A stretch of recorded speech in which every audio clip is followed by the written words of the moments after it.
Okay, good morning and welcome everyone. Thank you for joining us for today's webinar hosted by the NIH-funded Mobile Data to Knowledge Center based at the University of Memphis. My name is Vivek Shetty and I'm the MD2K's Training Program Core Director. Today's webinar on optimizing behavioral mHealth interventions, what does control systems engineering have to offer, is led by Professor Daniel Rivera at Arizona State University. Professor Rivera teaches chemical engineering at ASU.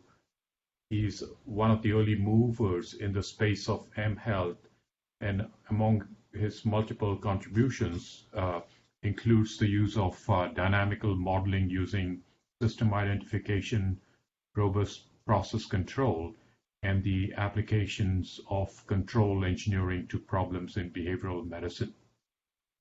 His work provides some of the underpinnings of the just-in-time adaptive interventions being developed by groups across the country, including Eric Heckler and Donna Metz. Professor Rivera was awarded a K-25 Mentored Research Career Development Award from NIDA to examine how dynamical systems and control engineering approaches can be used to optimize interventions for the prevention and treatment of drug abuse. Just a little housekeeping before we get started. A recorded version of this webinar will be available on the MD2K's mHealth Hub. Please make sure that you are on mute. If you have any questions during the presentations, please type them into the question box in your BlueJeans control panel. We will have some time at the end for questions. That said, let me hand over the mic to Professor Rivera. Excellent. Thank you, Vivek, for your introduction. And I'm very happy to be able to share my talk this morning here in Arizona.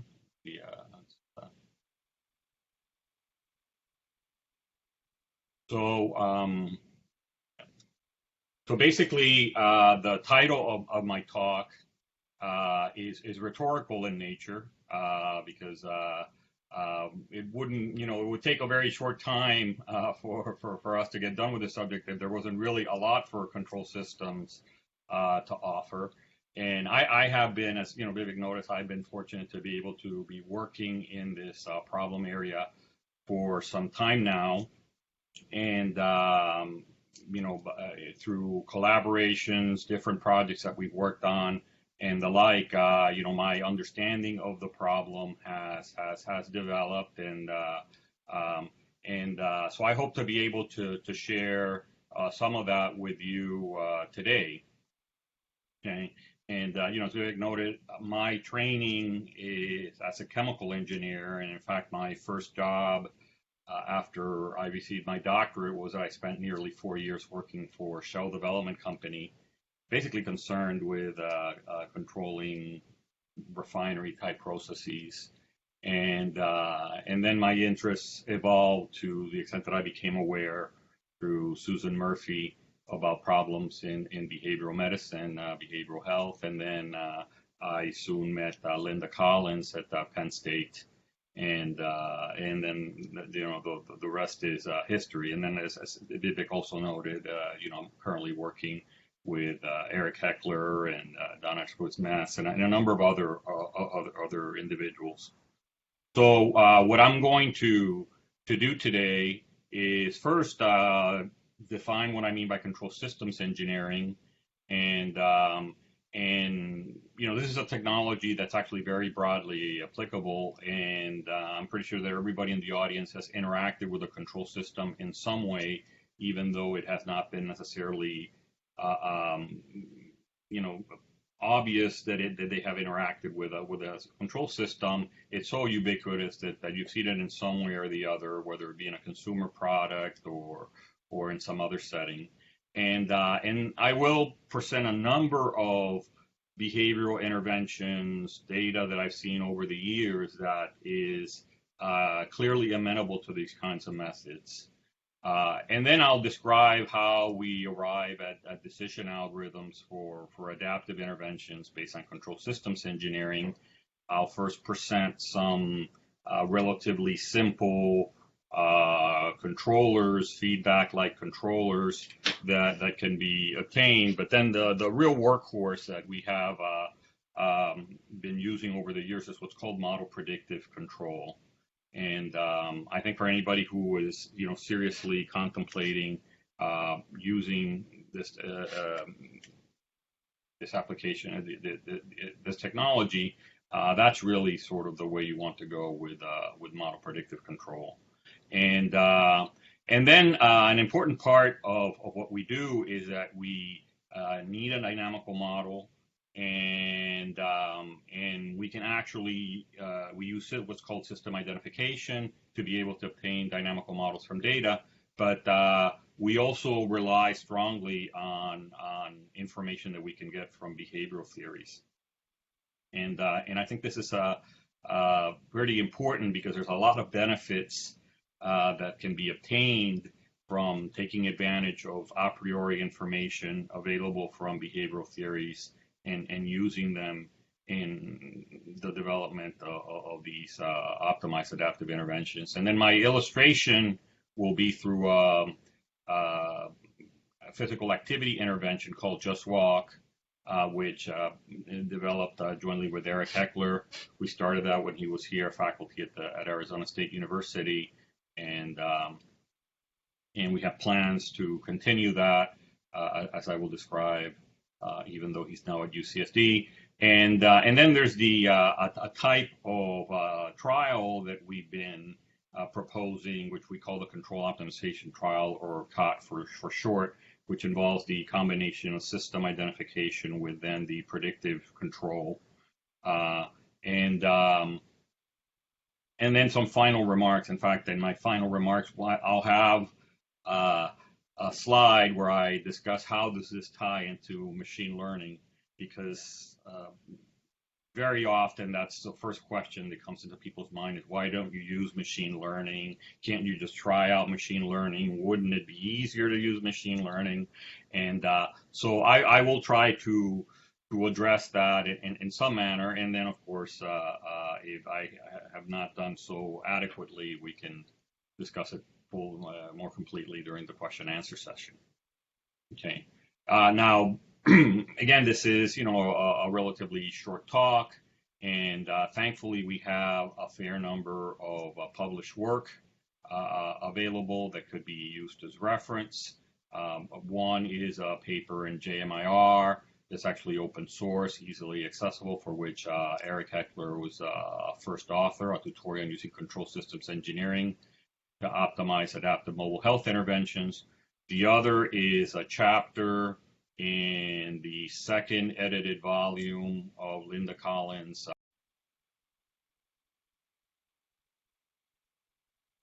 and this is work that I was involved, I spearheaded, with Eric as a co-author, and then also Daniel Downs and Jen Savage from Penn State. And again, depending on your campus, you might have a SpringerLink subscription that might allow you to access this particular book and our chapter free of charge. And then there's also many references. This is just actually a partial list. And I'd like to emphasize that, in the course of working in this area now for, about maybe 15 years or so, we've written papers that have been aimed at the behavioral audiences. We've written papers meant for engineering audiences and the like. And in fact, one thing that I will encourage is that if you're serious about using these kind of approaches, it might make good sense to try to partner with a control systems engineer. I happen to be one in chemical engineering, but you usually can find them in electrical engineering, mechanical engineering faculties, also computer science. And so we have, I would say, something for everybody.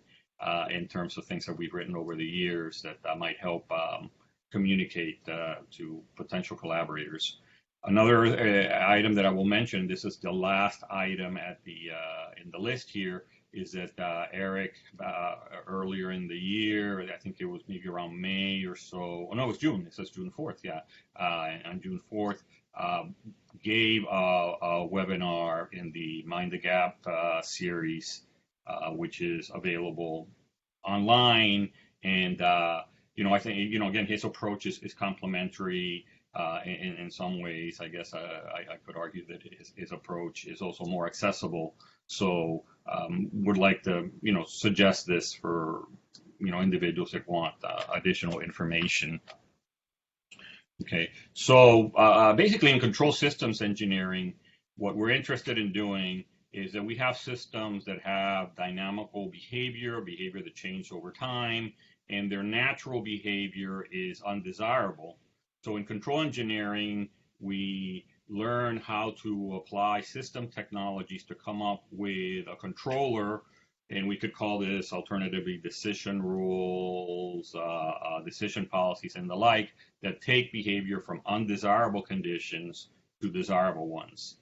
And this, again, is a technology that's been around for a long time, and it's used in many different settings. So I have a number of examples that you can see here on the screen from, in automotive, cruise control, climate control, home heating and cooling, artificial pancreas, fly-by-wire systems in high-performance aircraft.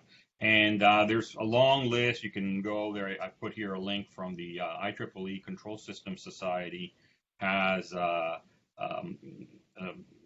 section on their website on success stories of control and grand challenges that is pretty comprehensive.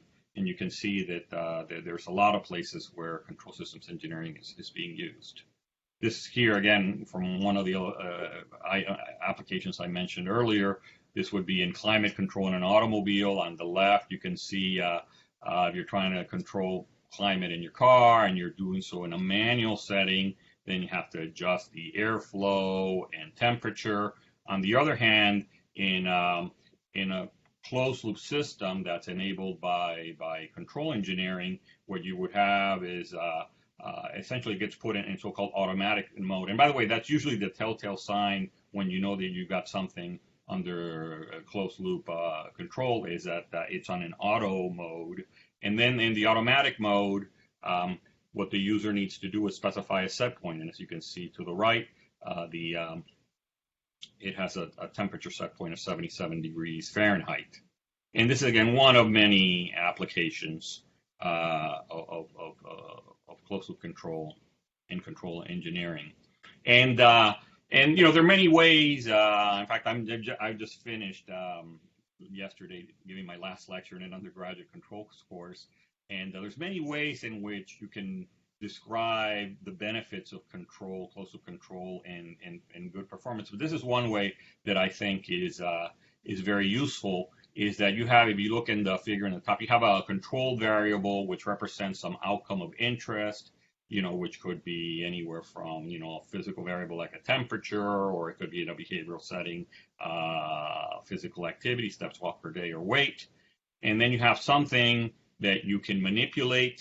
We call a manipulated variable in control, an input variable that you can adjust the settings on it. You could, if it's, again, in a behavioral medicine setting, a dosage, and you can adjust this input, this manipulated variable, to keep this control variable a specification. And in a well-designed closed loop control system, what you see is you see a transfer variability from you see a lot of variability before it gets controlled, and after you enable the control system, you see that the variance that occurred in the controlled variable essentially gets transferred to this manipulated variable, to that variable which has dosages which you can adjust, and then you get uniformity and in the outcome of interest, which then you can potentially, with other system technologies, take to some kind of optimum value. So this transfer of variance is critical to what a control system does. And this is one of the major benefits of doing control engineering, is being able to achieve this transfer. Now this here is an illustration that comes from if you look at Eric Heckler's webinar that I alluded to earlier, and this is from a navigation autopilot. And here on this little movie, you can see that in the navigation autopilot, you're basically trying to meet a particular direction, satisfy some waypoints, which represents so the position you're traveling is your desired outcome, and then the navigation wheel is turning as needed to allow the boat to go in a desired direction. So this sort of illustrates that transfer variance. In order to be able to go through that straight path, you do have to make those adjustments, and the adjustments in the boat are necessary because of water currents and all sorts of other phenomena that could be affecting the position of the boat. And you can see the little auto there on top, which indicates that it's a closed loop, that it's an automatic closed loop mode. Okay, so again, in going through a control engineering approach, and there's different ways you can accomplish this, but the way we do it is we have particular approaches that we like that are model-based for being able to get these control algorithm equations, these decision algorithms, and they have acronyms. One of them that we like is internal model control. Earlier I mentioned, though, that I think the practical needs of behavioral medicine and mobile health would suggest using model predictive control, which I will describe in a minute. And then again, because they're model-based techniques, you need to sort of use some kind of method to get these dynamical models from data, and we use system identification. And we will, as I will illustrate, can use information from behavioral theories to help guide the identification process. Okay, so now let me give you a series of examples from my own experience interactions with individuals that show problem settings in behavioral medicine that are amenable to control engineering. This here is from data that had been collected by Jared Younger, who I'd met a number of years ago, and he actually used to be at Stanford, and now he's at UAB and University of Alabama, Birmingham. And basically what he had been doing was he was looking into the possibility of using low-dose naltrexone as a means for treating fibromyalgia. And he had, first of all, an intensive data set. So he was collecting information daily. And then something that really was appealing to me when I learned about this data set is that he also had, in the recording device, he had participants indicate their responses in an essentially continuous scale from a 0 to 100%. So what you can see here, if you look in the figure at the left, where after a placebo and then the drug is introduced, you can see a dynamical response of sorts. You can see how, you can see that the response of fibromyalgia symptoms is changing over time, is being reduced. Sleep quality is sort of improving, and this is happening in a gradual lag kind of sense over multiple days. And then, associated in the measurement that Jared took in this trial was measures such as anxiety, stress, and mood, which could influence the type of dynamical model. So here, clearly, there's a kind of dynamical response. And yes, there is some noise and some variability and that kind of thing. But this corresponds to what we would call an overdamped system in control engineering, and again ties into the kinds of problems that control engineering would want to resolve. Now, this here is a different set of data And this comes from the work with Daniel Downs and Jen Savage in R01, where they developed what's called the Healthy Mom Zone study, which is basically looking at gestational weight gain in women that are initially obese or overweight, and trying to get their weight to be within the Institute of Medicine guidelines. And what's interesting about this dynamic response is that it's what we call an integrating system in control engineering. Basically, is it's showing this kind of ramp response, very clear ramp response. So even though human metabolism is complicated and all the like, when it comes to looking at daily weight and how it's increasing for these participants, you're basically getting this nice ramp response, which you can characterize as a dynamical system. So and then this is another example that comes from smoking cessation, and this is data that we got from University of Wisconsin Center for Tobacco Research and Intervention. This again is shown in the average for cohorts, but after the quit date, what you can see is over the course of days, first of all, that the craving initially increases and then decreases. This kind of response we refer to in control engineering as inverse response.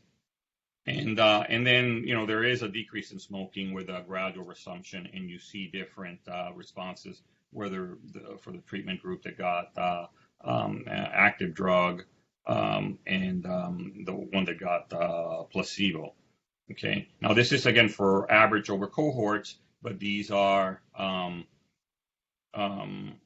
two individual participants, and you can sort of see the same kind of you see a dynamic response, a lag response over time, and then the presence of this inverse response.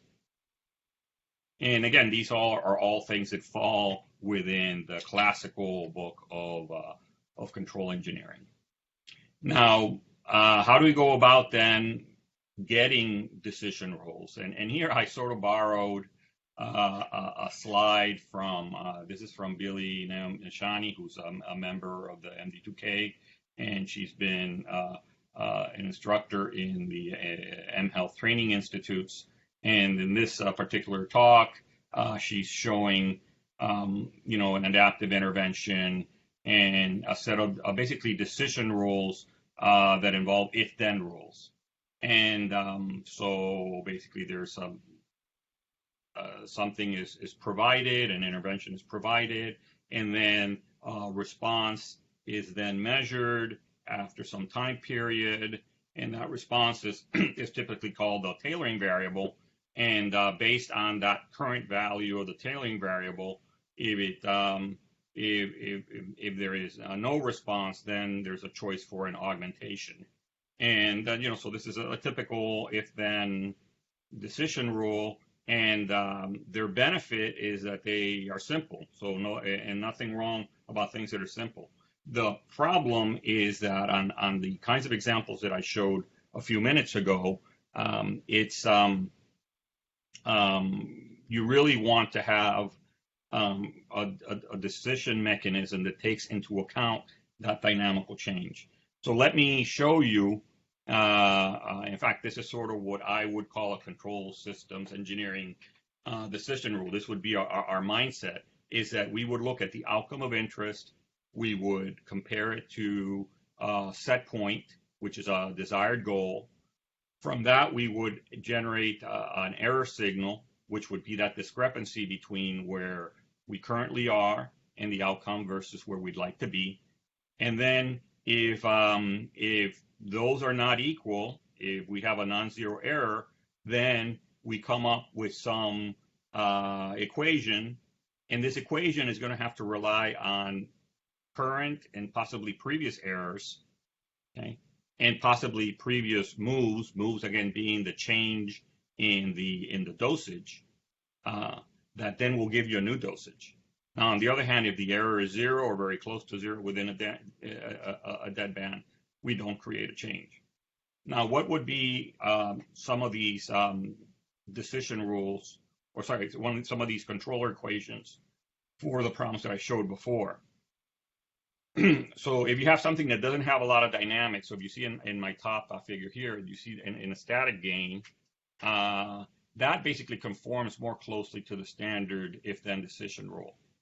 Okay, and here what I have is I basically have on the left, I have what would be the so-called open loop model, the dynamical model, and then on the right, I have the corresponding equation that would give you the change in the dosage. Okay, now for a system that would be like the fibromyalgia problem that I indicated previously, there you would end up having, and that would be the case in the middle, you would have a controller equation, a decision rule, that would include not just the current error in the tailoring variable, but also the previous lagged error. And then you can see that there's coefficients here that are based on the dynamics of the system, and that come from the dynamical model. And so it would be more sophisticated. And then the integrating system that I showed for the case of the gestational weight gain would also have its own set of equations with its own model-based tuning. Okay, and then I don't want to go through all the details for the case, for the smoking case, but basically in the smoking case, and if you look in some of the references that I indicated, you end up getting a controller equation that includes the current and two previous errors in the previous move, and this falls under the scheme of what we call a proportional integral derivative controller. Okay, so basically after all said and done in a control systems mindset, you look at the dynamics, you get some way of characterizing those dynamics, and then the decision algorithm, the controller equation, is going to be a function of both the model complexity and then also closed loop performance requirements. Okay. Now, PID controllers are nice, and hopefully these examples that I've shown are beneficial in terms of understanding what is the mindset of the control engineer. But in a lot of the real life problems that we see and problems that are common to behavioral medicine, we need to decide on multiple intervention dosages. What I showed before was just one dosage, one outcome. We need to consider multiple outcomes. What I showed before falls into the realm of what are called feedback-only controllers, and there's also what's called feed-forward, where we could use other tailoring variables that influence that dosage decision. We have to recognize constraints, and the constraints here involve the fact that dosages might have a high and low limit, and then also those dosages might be in discrete values, and they have to be categorical. So you need basically an algorithmic framework that can do all these things, and that motivates going beyond the PID. And the way that we do this in control engineering is through what's called model predictive control. And if I can try to make sense of this diagram, and again, a lot of stuff is written under model predictive control. You can read papers about model predictive control in all sorts of different application areas. But the idea here is that you have sample data and you're making decisions over time. The future of an outcome of interest is going to be dependent on two things. So that's what you see in the top. It's dependent on the controller. It's dependent upon what's happened in the past, which you can't do anything about, unfortunately, and what can happen in the future. Now, what happens in the future is dependent on either, here I mentioned a forecasted disturbance, so you could potentially, if you could get a sense for what kind of stress an individual is going to experience, or how typical or untypical a particular day is going to be, or even if you can look in the future and realize that, hey, there's going to be a weekend coming or something similar, that information can be used to influence the model prediction. And then, of course, you can make decisions on future dosages, and then adjust those in a way that takes that outcome of interest to a desired value. And that's done through an optimization problem, which is called quadratic programming. And then the formulation, as you can see in the bottom by the controller equation, by the objective function shown, is we have to sort of robustify the decision, and that's done by penalizing the changes, and that's done through what's called loop suppression.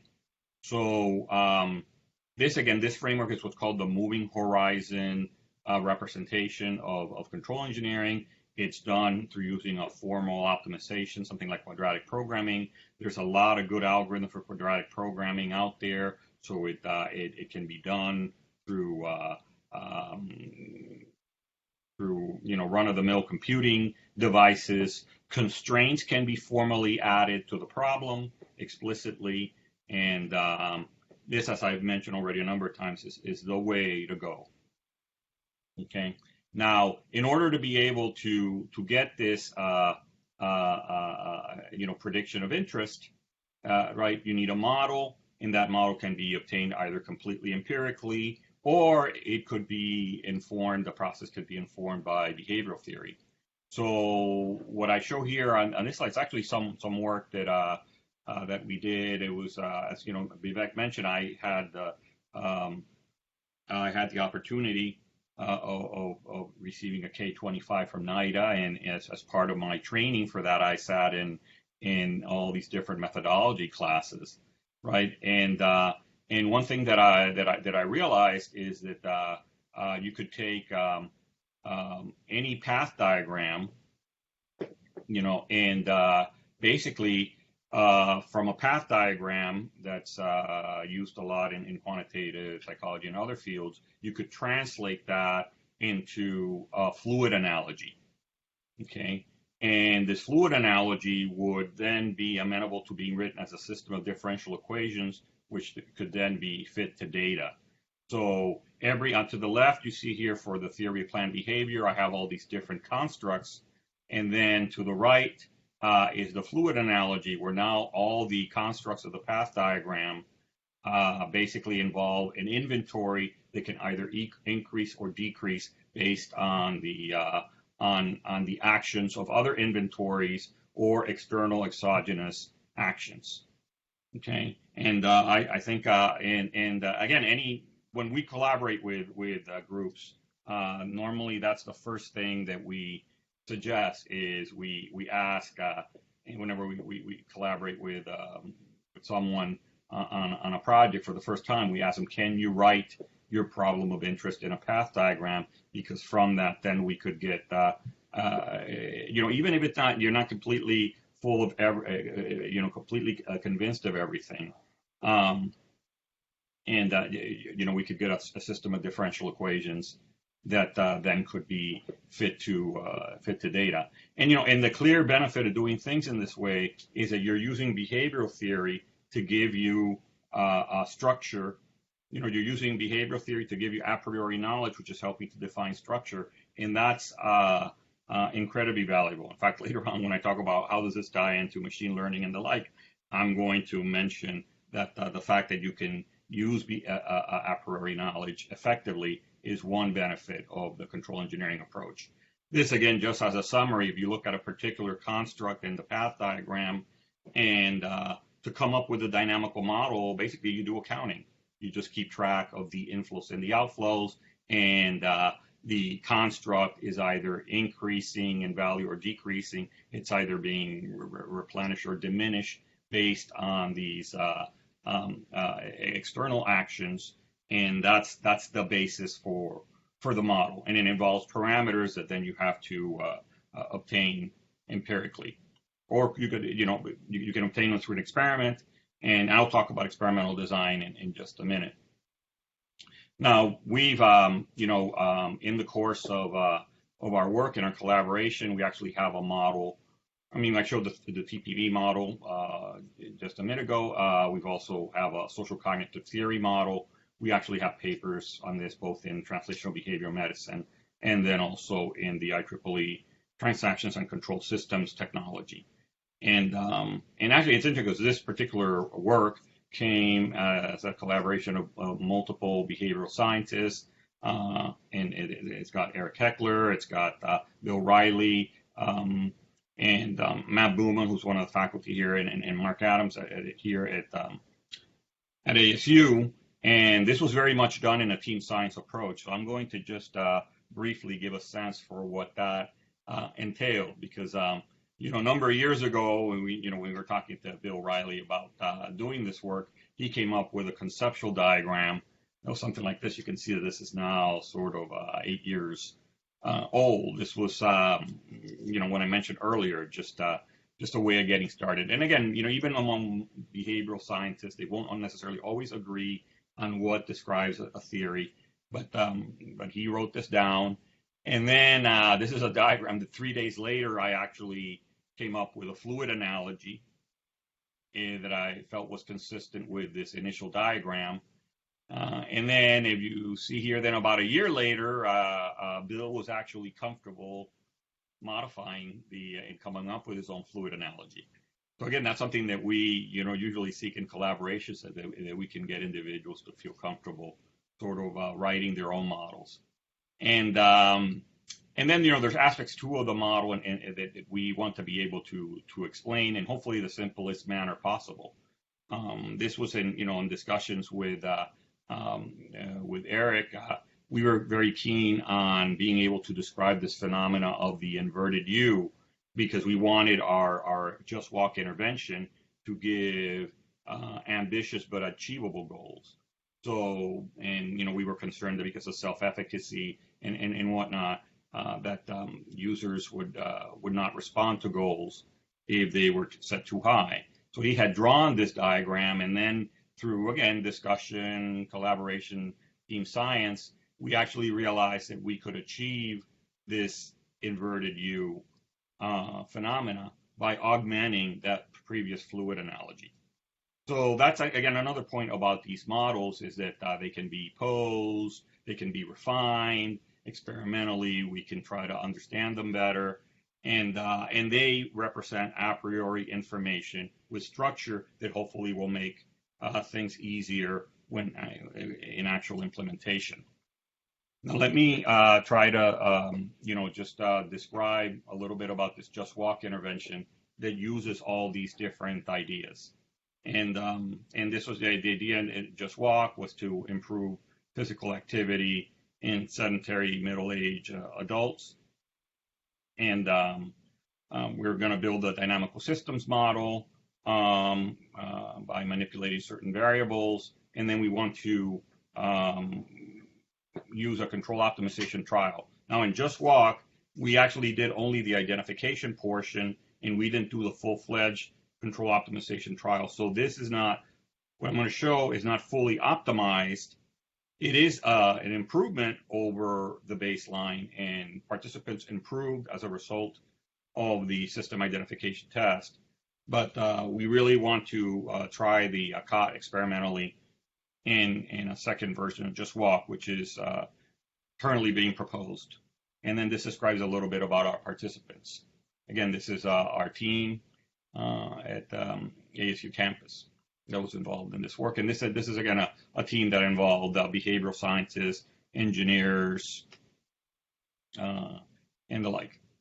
Okay, so in Just Walk, basically the idea is that there's all these outcomes of interest, primary one being steps walked per day, and then there's all kinds of environmental variables that we're interested in, and then the things that we ultimately wanted to manipulate in the intervention was the daily goals, and then also the expected points. The way the intervention was set up was that individuals, if they met their daily goal, could receive points. Those granted points, if they accumulated so many, they could then get gift cards, Amazon gift cards. So now, and then the ultimate goal of this is, in essence describes the nature of the dynamical model, and then but the ultimate goal is to close the loop, and then that would be done with a predictive control algorithm, as I described before. And this sequence is very nice, cute. That slide comes from my student Cesar Martin, my former student, because he's now in the faculty of the in a school in Ecuador. And these are his daughters, and he showed this as part of his dissertation. where you see that the decision algorithm, first of all, it's influenced by the behavioral model that's necessary, and you've got the idea would be in the closed loop that you give it a desired set of daily steps, and then the algorithm would decide on the goals and rewards, and then based on the measurement provided, it would refine how these goals and rewards get adjusted. And again, the model would understand what is an ambitious but doable goal. Okay. Now, in the and again, there's a lot of measures, a lot of things that are measured as part of the study. Okay. Now, in the system ID, a portion of this in the experimental design, what we used were multi-signs, which are deterministic signals, but they look to the user as pseudo-random. And here I quote from the Box Hunter and Hunter book, where we actually, in fact, this is a very important part of our approach, is that we put this explicit variation, okay, that is designed in a way that is formally it's orthogonal. It's sort of these signals are independent of each other, and we create enough excitation because we want to understand how the individual responds to change. And because this change is done past the baseline of activity for the participant, during this testing identification stage, we actually get benefits, which I think were about 3,000 steps per day for our participants on average. Okay, and then once we get the data, we want to get a model estimate, and we can do that completely on a black box framework by using regression approaches. Here we use what's called the ARX model, autoregressive with external input, which is part of the prediction error methods that are typically used in system ID. And then, we want to validate the model. There's different ways of validating a model. There's what's called the fit index, which allows us to understand how much variance is explained. And this here is an illustrative set of data for one participant, which shows, you can see on top, you can see the goals and how they change in a pseudo-random manner, the available points. Both of these are changed through the multi-sign. The granted points is if they actually met the goal. Then you see some other measurements. This is just a subset of the ones that I showed before in the list. And then you have the data, which we break up into estimation and validation data sets, and then run through an ARX model estimation approach to get a model. Now, I've been, and one of the things that we find from using this approach is that we can personalize the responses of the individuals. And this here illustrates how we, through basically trying different input signals, different different measurements of the external measurements, the environmental measurements, we can find out whether the person is a very goal-driven person, like the participant C, or whether maybe the weekend affected them, whether stress helped them or hurt them, or diminished their activity. So we're able to get a good sense for idiosyncrasy. Okay. And then I've been touting the importance of behavioral theories and the like. So here's a subset of the social cognitive theory model that actually represents a semi-physical approach to what is happening with this participant. And in this case, we basically have a combination of operant learning and self-efficacy, which, as you will see in this next slide, this fluid analogy model essentially fits just as well as the autoregressive external input. So again, this is part of being able to say, that the theory helps us understand what's making this participant tick, and we can use that in our overall adaptive intervention procedure. Okay, the final step of the method is tying both the dynamical model to then the decision algorithm, the HMPC Horizon Hybrid Predictive Control Decision Algorithm. So this is an expanded version of the figure that I shown before, where now you have the different manipulations, the measurements, and then you have the data being fed to a decision algorithm, which then automatically adjusts the expected points and the goals to take a participant to goal. Okay, and this slide, basically everything that I've shown before in terms of the data, like the data that I showed here, and this data here is all real data, participant data. This last slide here is in simulation, and it shows here the combination. This shows a closed loop intervention now, where in simulation you can see how the controller is making adjustments to take the individual to a desired goal, which would be 10,000 steps per day. And then once the individual is close to 10,000 steps per day, the controller can switch to a maintenance mode where it doesn't necessarily have to introduce rewards. If for some reason that aspect diminishes in the participant where the performance is reduced, then that can be reactivated. So this would show the working of the hybrid predictive controller with using an estimated model. And then the control optimization trial is essentially the interconnection of the identification test, which is what I showed earlier, which is how we understand the dynamics of the person. You're able to get the model, coupled then with, so we have first, as you can see to the left, identification testing, okay, following with the initiation of the closed loop intervention, and then reaching the maintenance step. So in a control optimization trial, which is what we hope to do with real life participants in Just Walk version 2, we put everything together and in a sequence, and we get personalized models that optimize the intervention per participant.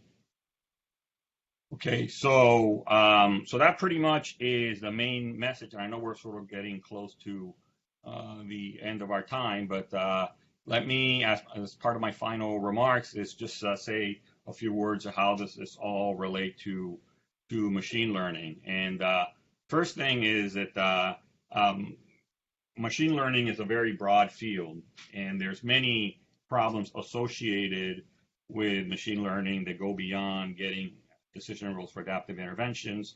So clearly I haven't spoken about classification detection, feature selection. So I'm not dealing with that space. Now, the topic of reinforcement learning in machine learning is probably the closest parallel to what I presented.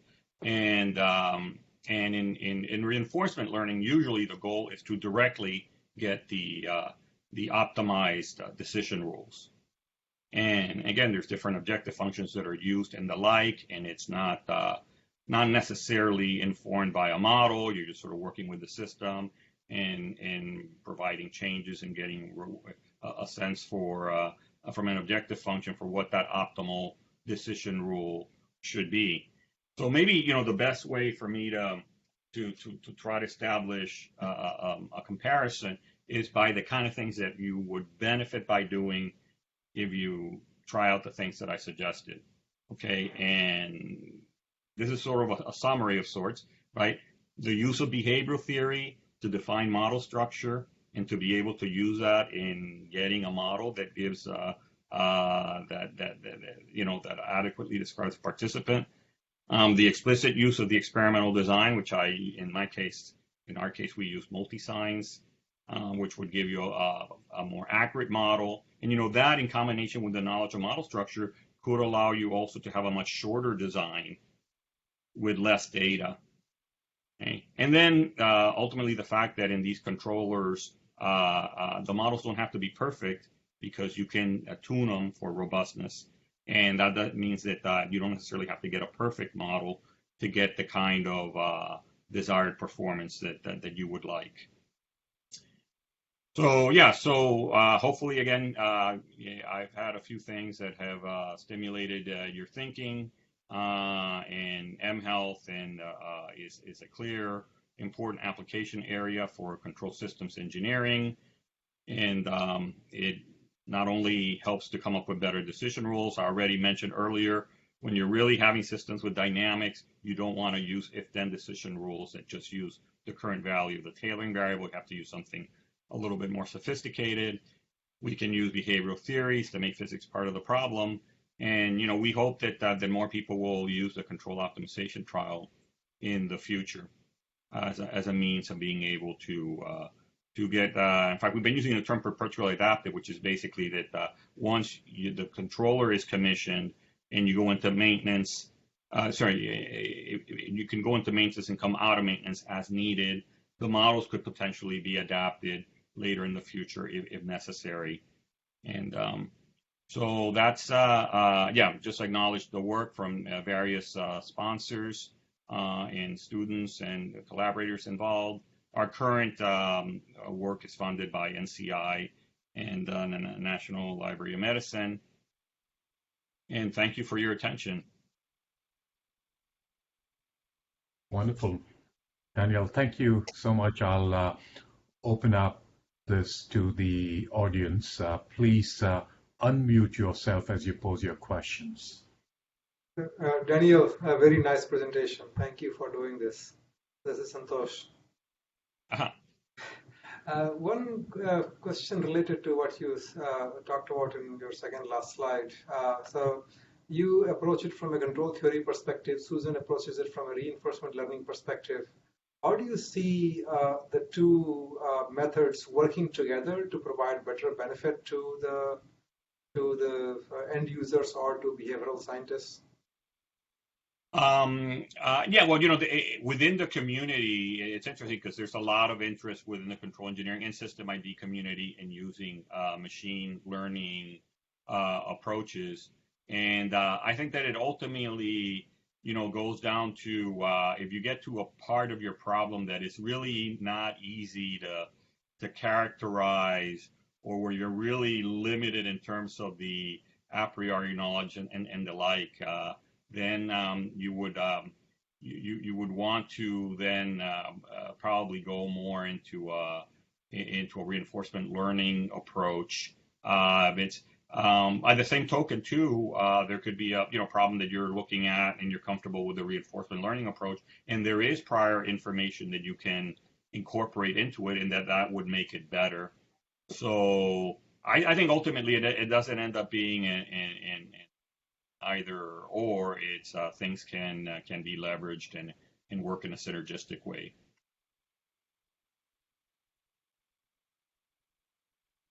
Thank you, Daniel.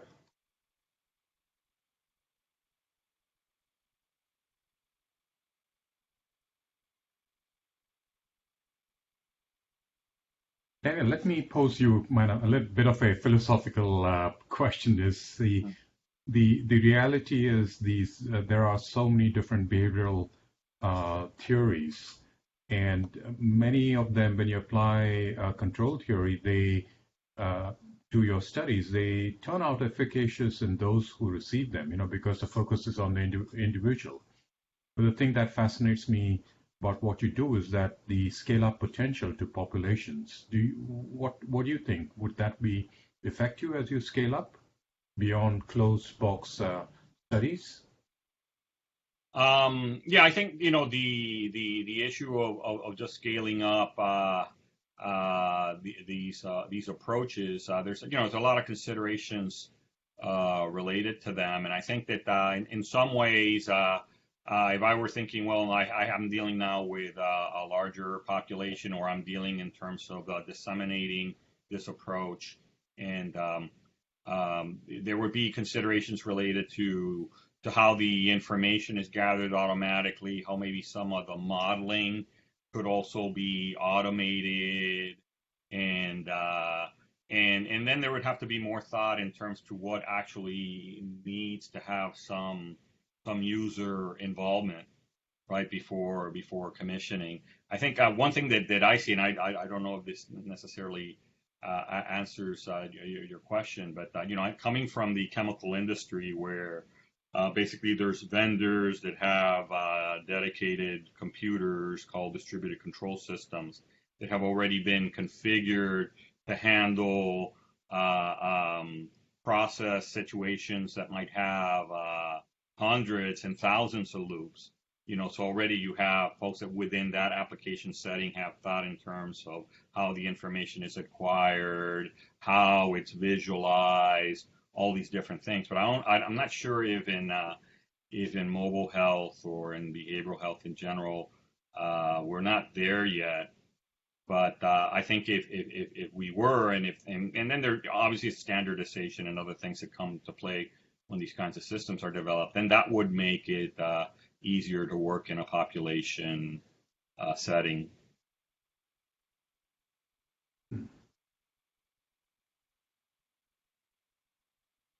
Anybody else among the audience, questions we can pose to Danielle?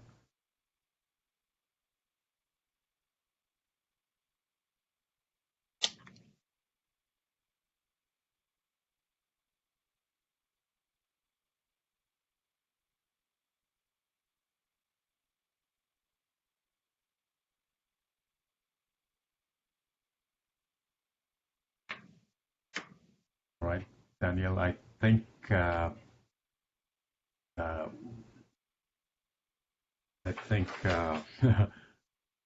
we will bring this presentations. I thank you all for participating. We appreciate you being here. Just a reminder that a recorded version of this webinar is available on the MD2K's mHealth Hub. If you Google it, you'll have access to it. It's at md2k.org. I want to thank Professor Danielle Rivera for another very stimulating and very comprehensive talk on control theory and reconciling it with behavior change. And I also want to thank the audience around the country for joining us today, and we look forward to seeing you at the next MD2K webinar.